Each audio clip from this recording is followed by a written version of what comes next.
वाहतूक पोलिसांची चाणाक्ष कारवाई, हरवलेला 14 वर्षीय विद्यार्थी सुखरूप सापडला। तावडे हॉटेल परिसरात मुलाचा शोध, वाहतूक पोलीस व होमगार्डच्या तत्परतेने पालकांना दिलासा। शहरात एका 14 वर्षीय विद्यार्थ्याच्या अचानक बेपत्ता होण्याने एकच खळबळ उडाली होती। मात्र कोल्हापूर शहर वाहतूक शाखेच्या पोलिसांच्या सतर्कतेने आणि होमगार्डच्या चाणाक्ष कारवाईमुळे काही तासातच हा विद्यार्थी सुखरूप सापडलाय। आयुष धर्मरत्न सोनवले वय 14 हा छत्रपती शिवाजी विद्यानिकेतन पेठवडगाव येथील विद्यार्थी आहे। दीपावलीच्या सुट्टीनंतर पालकांनी त्याला शाळेतील वसतिगृहात सोडण्यासाठी आणलं होतं। त्याचवेळी नजर चुकवून आयुषने बाहेर पडत लिफ्ट घेऊन वाठार मार्गे कोल्हापूरकडे प्रयाण केलं। मित्राच्या शोधात तो कोल्हापुरातील रेल्वे स्टेशन परिसरात फिरत होता। विद्यार्थी वसतिगृहातून बाहेर गेल्याची माहिती मिळताच शिक्षकांनी व पालकांनी पोलिसांशी संपर्क साधला।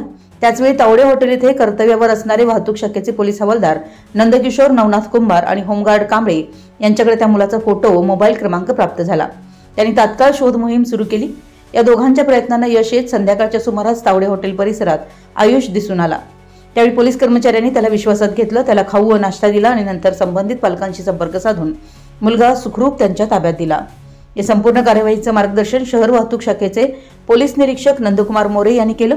त्यांच्या मार्गदर्शनाखाली पोलिसांनी दाखवलेली तत्परता, संवेदनशीलता आणि सामाजिक जबाबदारी यांचं सर्वत्र कौतुक होत आहे। या घटनेनंतर पालकांनी दिलासा व्यक्त करत म्हटलंय की वाहतूक पोलिसांच्या सतर्कतेमुळे आमचा मुलगा सुरक्षित परत मिळाला, हे आमच्यासाठी दिवाळीपेक्षा मोठं सुख आहे। नागरिकांकडूनही वाहतूक पोलिसांच्या या कार्याचं कौतुक होत असून वाहतूक पोलिसांची तत्परता म्हणजे जनतेचा खरा आधार, अशा प्रतिक्रिया उमटत आहेत।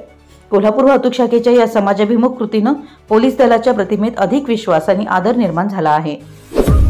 आपल्या परिसरातील महत्त्वाच्या बातम्या पाहण्यासाठी आमच्या नवसंकेत न्यूज चॅनलला YouTube वर सबस्क्राइब करा आणि बेल आयकॉन प्रेस करा।